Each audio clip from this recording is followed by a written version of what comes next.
नमस्कार दोस्तों, स्वागत है आपका हमारे चैनल बुद्धा इंस्पायर्ड 2026 पर। तो दोस्तों, क्या आप भी बहुत ज्यादा दयालु होने के कारण लोगों से धोखा खा चुके हैं? क्या आपने कभी सोचा है कि आपकी भलाई का लोग फायदा क्यों उठाते हैं? आज की यह प्राचीन कहानी आपको बताएगी कि सच्ची दया में बुद्धि का संतुलन क्यों जरूरी है। प्राचीन भारत में बुद्ध के समय एक छोटा सा गांव था, सनासा। वहीं रहता था एक बेहद दयालु युवक, सुधा। सुधा इतना उदार था कि किसी को भी अपना खाना, कपड़े और यहां तक कि पैसा भी दे देता था। सब उसकी दयालुता की सराहना करते थे, लेकिन कई लोग उसकी भलाई को उसकी कमजोरी समझते थे। एक दिन जब सुधा अपने खेत में काम कर रहा था, कुछ थके हारे यात्री वहां पहुंचे। वे भूखे प्यासे दिख रहे थे।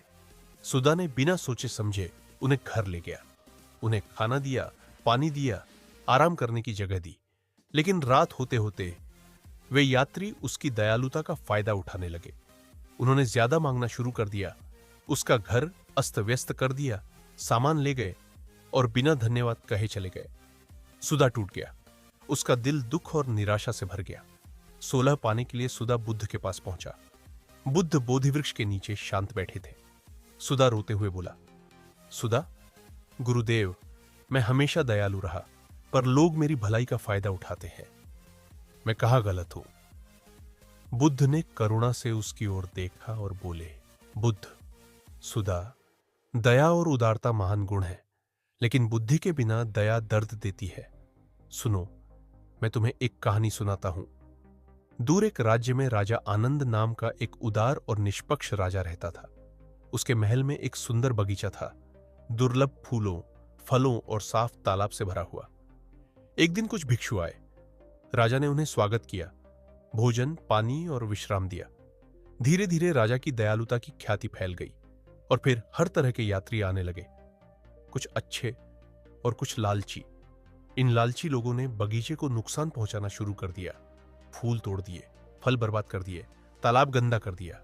फिर भी राजा सबको बड़े मन से देता रहा, सोचते हुए कि उसकी दया से उनका मन बदल जाएगा। लेकिन बगीचा उजड़ गया। राजा पछता गया। एक दिन एक ऋषि आए। उन्होंने बगीचे की हालत देखी और राजा से कहा, ऋषि, राजन, आपकी दया पवित्र है, लेकिन आप दया का असली अर्थ नहीं समझ पाए।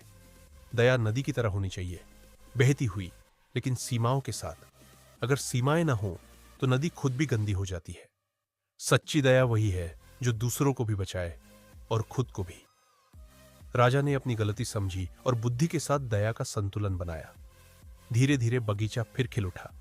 बुद्ध ने सुधा की ओर देखा और कहा, बुद्ध, सुधा, दूसरों की मदद करो, पर पहचानो कि कौन वास्तव में जरूरतमंद है और कौन तुम्हें इस्तेमाल करना चाहता है।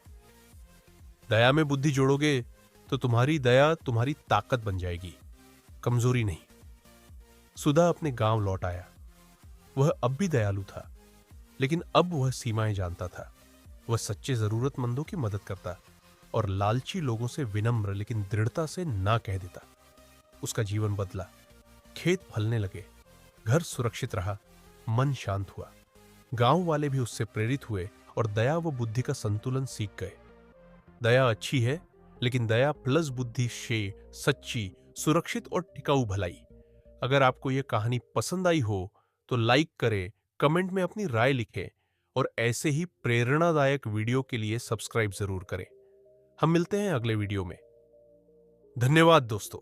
अगर आपको यह कहानी पसंद आई हो तो कृपया इसे लाइक और कमेंट करें, अपने दोस्तों के साथ शेयर करें ताकि और भी लोग इससे प्रेरित हो सके।